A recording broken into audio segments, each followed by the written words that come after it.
Hello and welcome to this week's episode of the Goodrum Show with me, Chris Goodrum. As per usual, a big thank you to everybody that watched last week's episode of the show, liked, commented, all that kind of stuff. Very, very much appreciated. Also very much appreciated is the fact that a number of you guys have put your hands in your pocket and purchased, or should we say, pre-ordered a bottling of the Gauntlet's Whisky, which is really, really cool. So that's very much appreciated. If you haven't done so as yet and are thinking of doing so, I would urge you to be fairly quick. Keeps me in a job, you know, at the end of the day, the selling whiskey malarkey. Anyway, obviously, as you well know, any comments I make on today's episode of the show are wholly my own and have no relevance to the company that employs me. You know, as you well know, the show is wholly my own and nothing to do with Gauntley's. But anyway, on to this week's episode of the show. And as you know, I kind of like I like a bit of continuity, a bit of harmony, a bit of zen, if you like, on the show. And the continuity in today's episode of the show is obviously Brave New Spirits. And as you can see from the title page, we're looking at the second batch releases in the Whisky Heroes range. And obviously, people like me, after seeing the first batch, really looking forward to the second batch to see what new stuff they come up with. I mean, you know, there's stuff, the labels really appeal to me. They appeal to sort of people like myself that, you know, played Dungeons and Dragons back in the 80s and, you know, read comics and all that kind of stuff. And, you know, I mean, yes, I keep saying that sort of labelling, packaging, all the frippery is kind of, at the end of the day, fairly sort of irrelevant. For me, it's the juice in the bottle that counts. But obviously, something's got to look good on the shelf, you know. And, you know, the first batch sold out pretty quickly. They appeal to a lot of people. You know, there's a lot of people, like I said, like me, that used to play Dungeons and Dragons. Probably there's a lot of people that still do play Dungeons and Dragons that appeal to. So, anyway, batch 2 has now been released, and obviously a big thank you to the guys at Brave New Spirits for the samples for today's episode of the show. Again, like I said, yeah, nothing like a bit of continuity. So I really appreciate the lengths that everybody goes to get me the samples, certainly at Brave New Spirits anyway. So I'm not going to sort of waffle too much because I've got half a dozen samples here that are, and notice, full complement of glasses at last. So yes, 6 cask strength whiskies, so I'm just going to introduce today's lineup. So, kicking off is Agent Ivy in Cadiz. Now, according to Paul at Brave New Spirits, again, big thank you to for the samples, the names have kind of a correlation to the distillery of each of them. So apparently, because Blair Athol is covered in ivy, anything that's going to be Agent Ivy or Ivy related is going to be from Blair Athol, apparently. So here we have a Blair Athol, 13 years old. This is a first fill Paolo Cortado finish, distilled in November of 2011, bottled in August of this year. All of these were bottled in August of this year, by the way, so I don't need to keep repeating myself. Bottled at 55.9%. Bottling number 2 is called The Gathering on the Seven Hills. I think Speyside has got 7 hills. I know wasn't Rome built on 7 hills or something? Was it 5 hills or something like that? Anyway, I'm guessing it's not alluding to Rome because this is a Glendullan, or Glendullan as it is commonly known as. So this is the first fill Amontillado hoggy finish. Might actually inject a bit of character to Glendullan. You never know. So this is a 15-year-old distilled in March of 2009, and like I said, bottled in August of this year. I'm being a bit hard on poor old Glendullan, aren't I? Anyway, but it's warranted. Anyway, so moving on to number 3. This is an Inchgower. It's called the Relic of the Shore. Now, I think Inchgower is, although it's just obviously a Speyside distillery, I think it's right up on the coast, I think, hence why the shore reference. What the relic has got to do with it, I don't know whether, would I call Inchgower an old relic? Anyway, it's a 12-year-old, it's been finished in first fill Pedro Ximenez quarter casks, distilled in March of 2012 and bottled at 51.2%. Next bottling we'll be moving on to is called the Peatfire Paladin. This is a 12-year-old Caol. Not entirely sure what the Paladin reference to Caol is. I can't think of anything to do with Crusades and Holy Warriors and all that kind of stuff with regards to Caol, but then I could well be wrong. So apparently this is a UK exclusive. They're bottled a number of other bottlings that were exclusive for other markets, but this is a UK exclusive. Like I said, 12 years old, first fill Pedro Ximenez octave finish. And judging from the number of bottles, I think there's only about 45, 50 odd bottles, so just I would imagine the one octave that has been bottled, distilled in January 2012, bottled at 53.6%. Penultimate bottling is, you're probably wondering why Blazing Spirits, no, Blazing Mystery, sorry, is right at the end. This is a North British, and that's because it's an Isla Hogshead finish. Now, I think they probably should have called it Blazing Saddles, really, after the the film, and I don't think there's any beans reference to North British, and not about the blazing either. I mean, did North British at one point catch fire? A lot of distilleries caught fire at one point or another in their history, so it's possible. Anyway, so this is a 13-year-old grain, a bit on the young side. Like I said, Isla Hogshead finish, and distilled in May of 2011, bottled at 58.6%. And the final bottling is called the Rise of the Ardphroaig Mutant. Now, I think you can probably figure out what that one is. They have done a number of Ardmore finished in ex-Laphroaig casks or ex-Isla casks over the last over time. Certainly, I think I'm pretty certain that each of the other sort of ranges they've done has featured one, and it's always good fun. I've always been a big fan of that. Nothing like a bit of amplified peat, as they say. So, like I said, Rise of the Ardphroaig Mutant. This is a 2013 Ardmore, October of 2013. 10 years old, bottled at 55.9%, and finished in a second fill Laphroaig barrel. So maybe a bit more subtle on the Laphroaig kind of character and a bit more Ardmore character. Anyway, who knows? We'll find out. Anyway, really looking forward to this lineup. I think there were two other bottlings in the second release, but obviously 8 is far too many to do on an episode of the show, and you'd get far too bored, and I'd get lots of anyway. So 6 it is, and let's kick off with a bit of Agent Ivy then, shall we? Okay, so let's see what the nose gives us on this then, shall we? That's a nice nose. The last Agent Ivy or Blair Athol bottling in the first series I wasn't quite so keen on, but this is actually quite nicely balanced.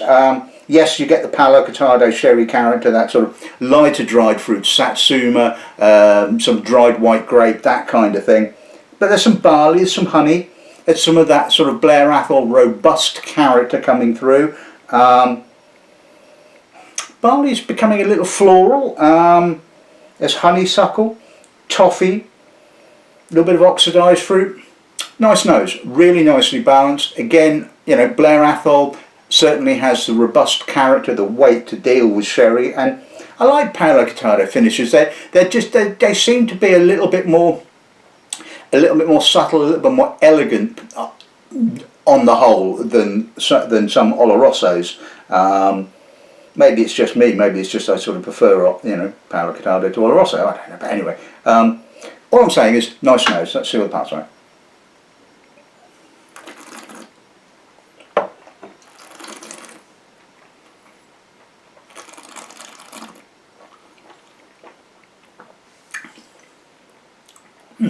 Nice progression. Kind of follows the nose. It kind of opens up with the Palo Cortado character, the sort of the lighter dried fruits. And then we move into the spirit. It's actually quite a chewy, malty, meaty spirit.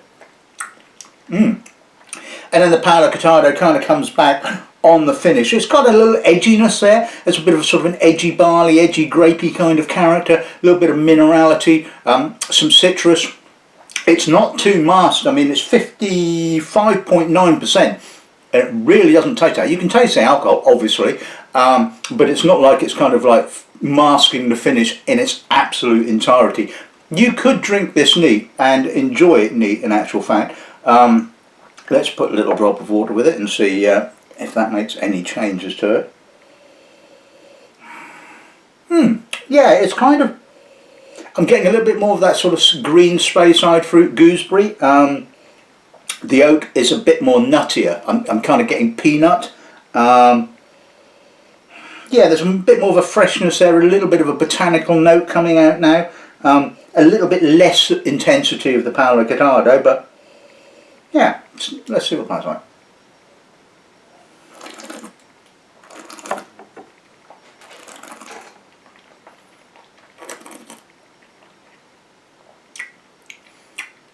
Again, rounder, fuller, slightly oilier. The alcohol now obviously dropping off has allowed the oils to come out, and it's got this lovely mouth coating kind of juicy characteristics. Again, less Paolo Cortado, a little bit more Blair Athol. Again, nice weighty spirit, honeyed, good length. Goodness.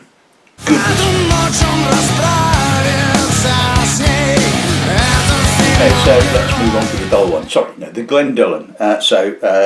First fill of Amontillado, hoggy finish. Let's see what the nose is on this one, shall we? A lot of Amontillado. It's got both sweet and dry Amontillado notes. Again, the lighter end of the sherry dried fruit. It's not a dark Oloroso-y kind of character. We're in the more Sultana dried citrus kind of end of the spectrum. A little bit nutty, some fleshy fruit. Don't really get an awful lot of Glendullan character, as if it really has an awful lot of character. I mean, it's what's its usual kind of characteristic, sort of crisp spay, isn't it? Citric spay. Nah, not really getting any of that at all. There's a pleasant salinity going on there, but again, I think that's more cask orientated salinity.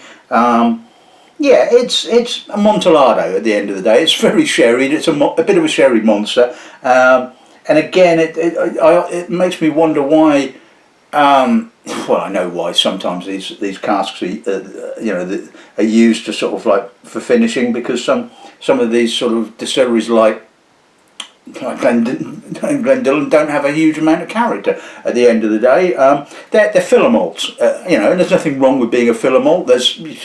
Somebody has to fulfill that role at the end of the day. But anyway, kind of coming back to this, very much in the cask orientated, and if you like Amontillado sherry, you're going to love this. Let's see what the pass like.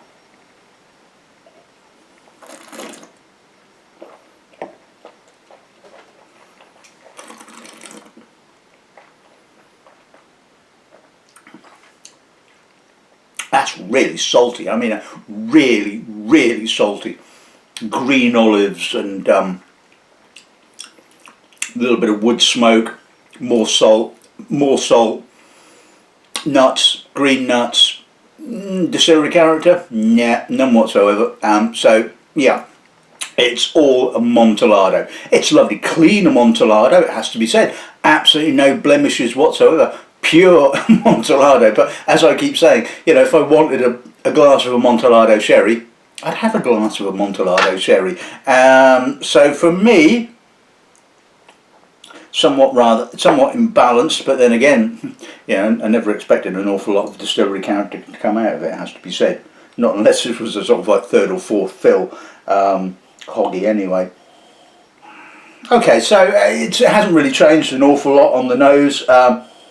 It's a little bit less intense, it's a little bit more sort of sherry. See what the pass like.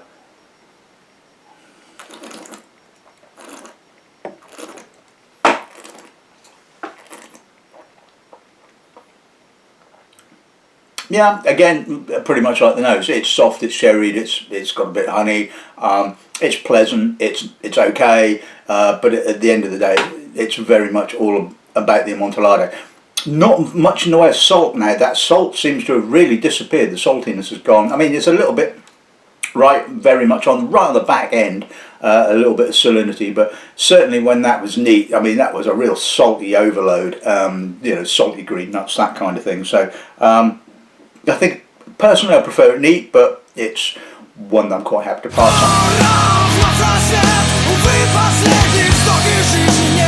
Moving on to the Relic on the Shore. Let's see what the Inchgower gives us then, shall we? That's quite stringent for a PX finish. A little bit of treacle, a little bit of sweetish fruit, a little bit of warm spice. Do I get any Inchgower character? No, not really. Again, Inchgower is another one of those kind of light sort of citric spays which kind of just disappears under sherry, it has to be said. And you do kind of, I just wonder why.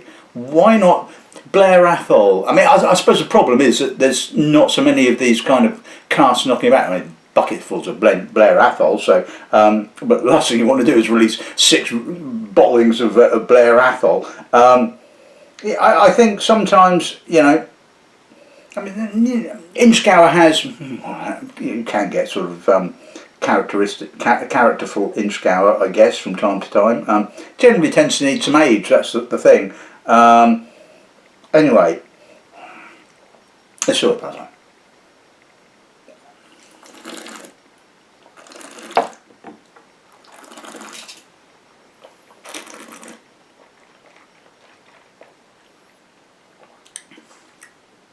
It's quite dry for a PX finish, it has to be said. I'm not getting an awful lot of sweetness, I'm not getting an awful lot of treacle. There is a little bit of that sort of edgy kind of dried fruit note happening, but it doesn't actually say PX to me. I mean, I would expect more sort of, like I said, more treacle, more sort of raisinated dried fruits, that kind of thing. It's a bit mastered, some cereal. Again, I'm not getting exactly a huge amount of character whatsoever. It's clean, there's no blemishes, which frankly there's no excuse these days for blemished cask. I mean, considering the lengths that distilleries and to a certain extent independent bottlers go to source good quality casks for finishing and stuff like that, there's no excuse for sulphid casks anymore, but they do crop up from time to time. Yeah, you know, it's less than the there wasn't a great deal of PX character. Well, there was PX character, there was sherry character. It wasn't overtly PX characters, if we say, but that's kind of gone. It's kind of, yeah, there's some barley there, there's some spirit, it's kind of, you know, it's a bit of citrus maybe. Maybe there is a little bit of Inchgower character coming through now that the sherry has been sort of knocked off a little bit, but again, it's kind of, what's it, 12 years old? I wouldn't have, it's, yeah, I feel like, what's his name, Anton de Beck on Strictly Come Dancing God, yes, I do watch it, and he's all, and I feel just like that with regard with this whiskey, it has to be said. Yeah, it's just a guilty secret, we all have them, and I've just shared that with you now. Anyway, let's see what that like.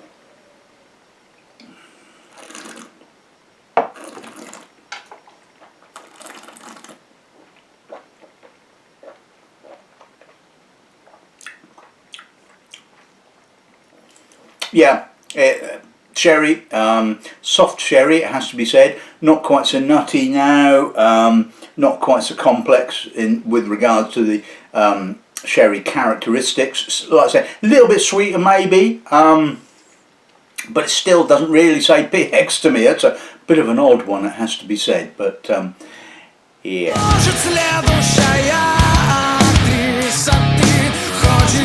Okay, so let's move on to the Peatfire Paladin. So 12-year-old Kalila, again another PX finish, but this time a PX octave. So well, looking at the colour, I'm expecting an inordinate amount of peat and cherry. Well, yeah, let's see what those give us.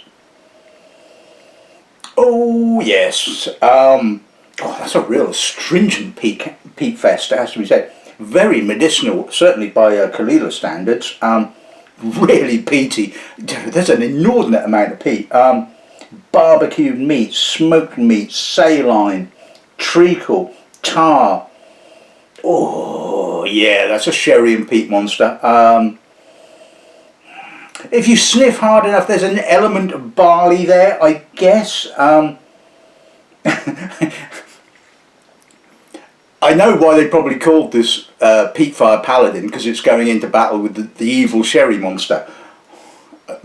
They're probably going to say no, that's not the case, but that's what it comes across like. It is a peat and sherry monster, and at the end of the day, you know, I go all about sort of balance and blah blah blah, and sometimes, I can just be sort of, you know, yeah, a bit of peat and a bit of sherry. You know, it's a bit of a guilty secret kind of thing, isn't it? You know, something you really shouldn't like, but you actually do. You know. Anyway, let's fill the pass line.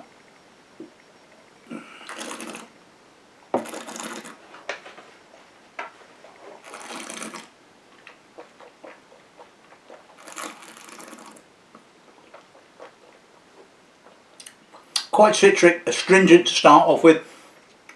In moves the sherry, big sweet globs of PX sherry. Spice. It's got an almost kind of chili, green chilies. Really tongue tingling finish. A real hotness to it, and I'm not talking a hot spirit. I'm talking a hot chili character on the finish. Astringent, coastal peat, tar, treacle. I mean, I have to say that kind of like Islers do kind of work nicely with treacly kind of PX character, because it kind of almost kind of emphasises that tarriness, and that gives that sort of often that kind of barbecuey, smoked meaty kind of character. It's quite masked. It's quite alcoholic. I mean, it is. I mean, it's only 53%, but it really tastes an awful lot. And this is the weird thing about, I mean, I'm not going to go off on a tangent about that because I'd be here all day. But sometimes, you know, they can taste quite alcoholic. And this one certainly does. But, whoa, I love the intensity. You know, as you say, a bit of a guilty secret, liking a bit of a peat and sherry monster. Okay, a bit subtler now, a little drop of water, everything's calmed down a bit, we're less mad, we're less in your face, we're less astringent. It's quite meaty still, barbecuey, smoky, a little bit more marzipan. I'm getting some obviously American oak notes, which was obviously what it was originally aged in, although, you know, I'm quite surprised. Should pass that.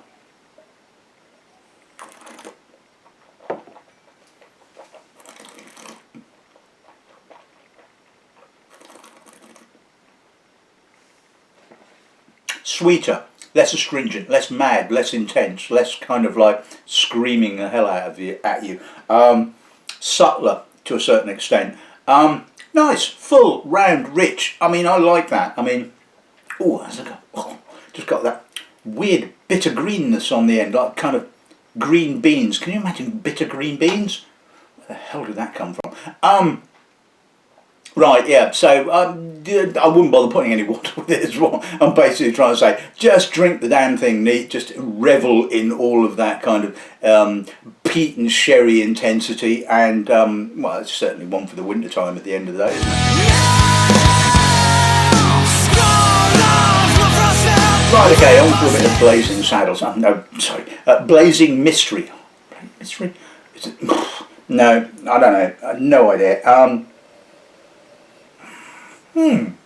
No, you know, that's an intriguing nose, it has to be said. I mean, I like grain whisky, you know that. I like grain whisky. It has that sort of lovely, grainy kind of character. I know that sounds like a stupid thing to say, but it does. It just has that graininess and that sort of lighter, dried fruit. And this certainly has it. And it's kind of got a big chunk of kind of medicinal peat.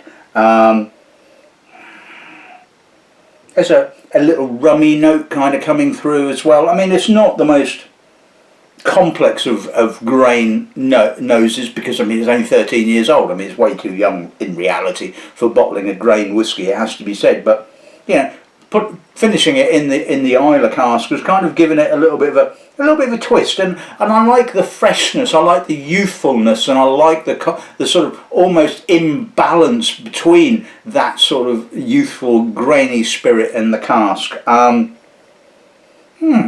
Yeah, it's good. Yeah, and I don't think it's too expensive off the top of my head. I mean, it shouldn't be. I mean, grain whisky is, yeah, I wouldn't say as cheap as chips, but it's certainly not as expensive as a malt. Anyway, let's see what that's on.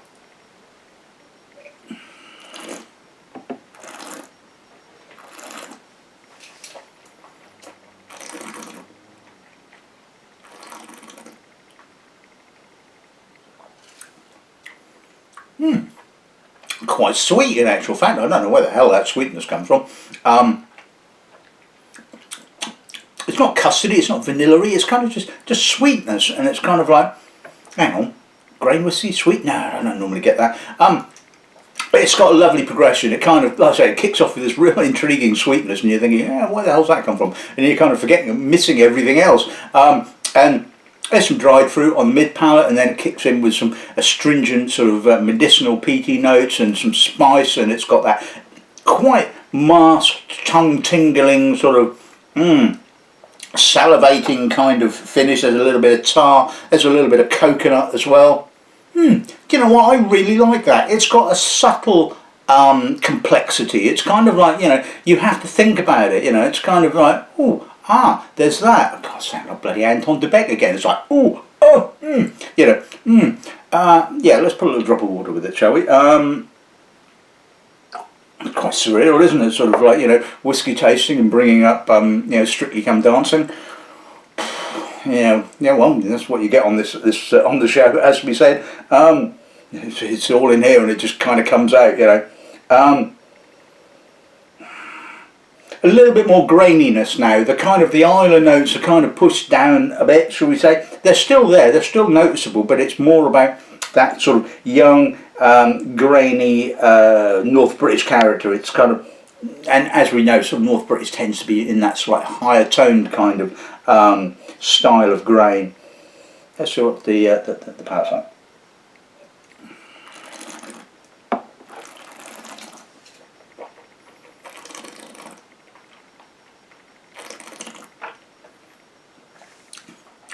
Yeah, again, the Isla notes are sort of like somewhat kind of reduced, but they're still there. There's still got that astringency on the finish, as we said. But it's more about sort of coconut and sort of nutty, grainy, dried fruits, that kind of thing. I really like that. I think that's great fun at the end of the day, and let's put it this way, you know, that's what whiskey is supposed to be at the end of the day. Whiskey is supposed to be fun. Sometimes that fun is, you know, in the uber complexity of a whiskey. Sometimes it's the simplicity that kind of like creates that fun, and certainly I think in this case, relative simplicity, but, you know, enough interest there to make it interesting.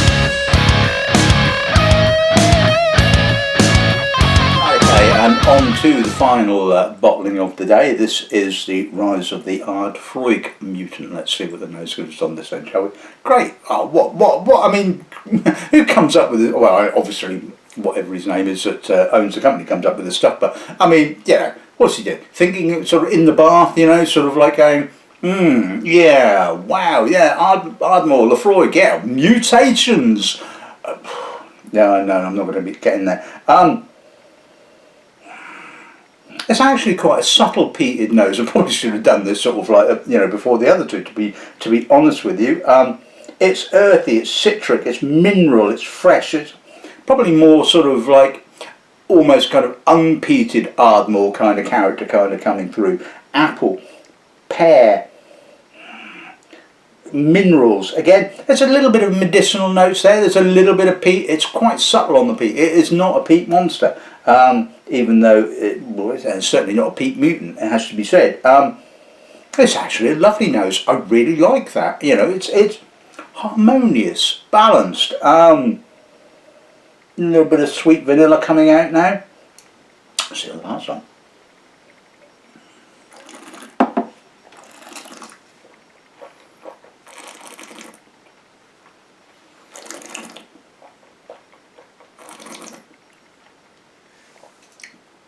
Again, citric, earthy, nutty. The peat is kind of all kind of back-ended, if you like. It kind of, like I said, it kicks off with the medicinal, no, not the medicinal, the citric spirit, the citric sort of character, the fresh white fruits, a little bit of lemon, lime, that kind of thing. Then we kind of hit the peat on the mid palate, but it's not a huge peat monster or mutant. But it kind of lingers and creeps in, that sort of, you know, it's kind of gets its tentacles of peat into you, and it's got that earthiness, a little bit of medicinal notes as well. It's quite alcoholic. I mean, it's 55.9%, but it tastes a hell of a lot more. it's pretty masked, and my mouth is watering at the end of that, but it's really intriguing. It's got a lovely progression at the end of the day, which is, you know, one of those things that you kind of look for. You don't want it to sort of give everything in, you know, in the first instance. It's kind of filled out a little bit on the nose, a bit fleshier, softer, a little bit less peat, a little bit less tar, still quite mineral. Yeah, that's taken water quite well. Let's see what that's like.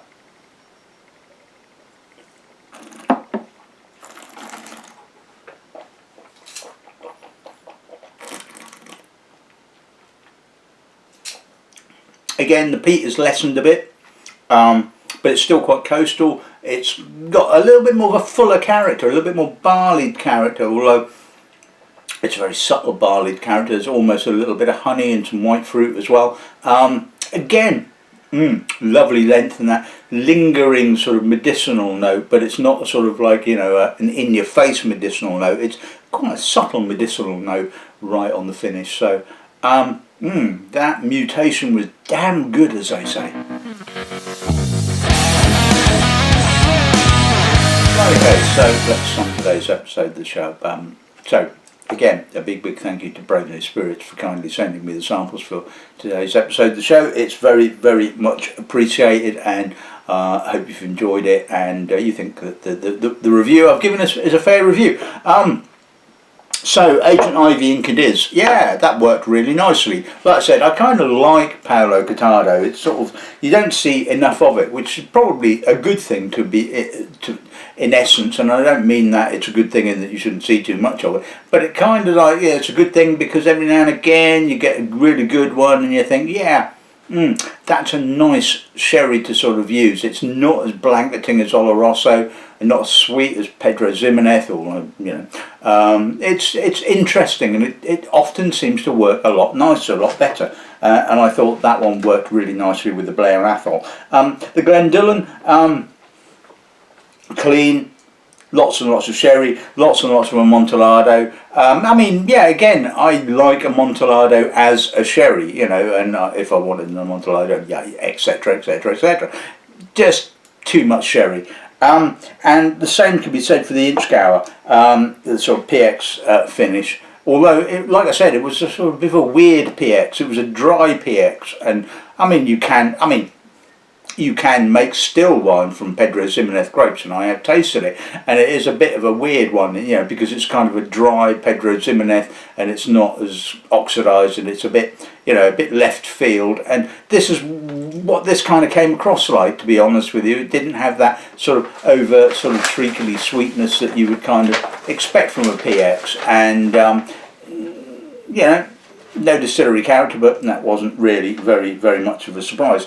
The Kalila, yeah, well, again, you know, an inordinate amount of PX. I mean, that was more like I would expect a PX finish to be like, you know, gobs of sweet sort of raisinated fruit and treacle and tar, and it's a guilty secret. It works, you know, peat and sherry, you know, you should go, well, it's all a bit bloody one-dimensional, but ooh, I really do kind of like it, you know.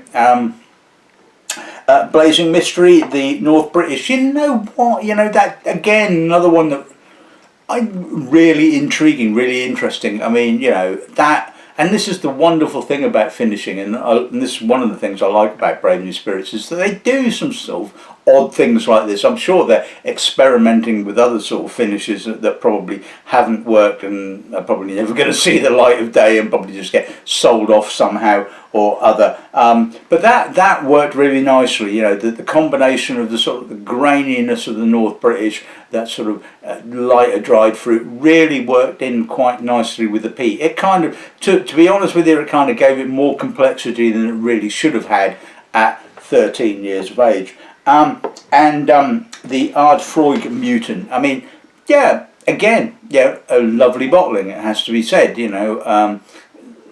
I'd almost go as far as saying you can't go wrong with Ardmore. You can, but more often than not, it is pretty sort of cast iron in its you know, quality, shall we say, and you know, it lends itself to sort of being finished in Isla casks, and they've probably got buckets of casks at you know, given the fact that it's been released in practically every bloody, you know, bottling range that they've actually done, you know, it crops up, you know, they've obviously got an inordinate amount of casks of that spirit of the Ardmore finished in Ardphroaig casks. But why not?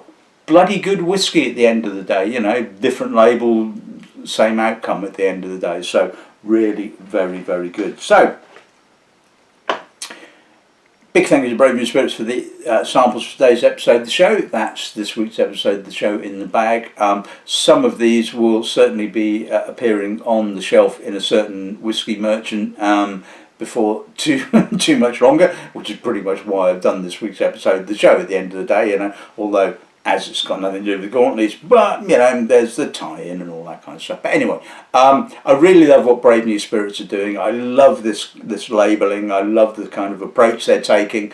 I love the fact that they're like really nice people at the end of the day, and and that's the kind of companies that you want to do business with. People that are really, really nice. And to be fair, you know, there's a lot of nice people in the whiskey industry. Anyway, I'm kind of waffling because I'm kind of had a large amount of alcohol. Oh no, it is after lunch. Oh, that's all right. So it's not brew for breakfast. So all that's left to say is good afternoon and good dramming.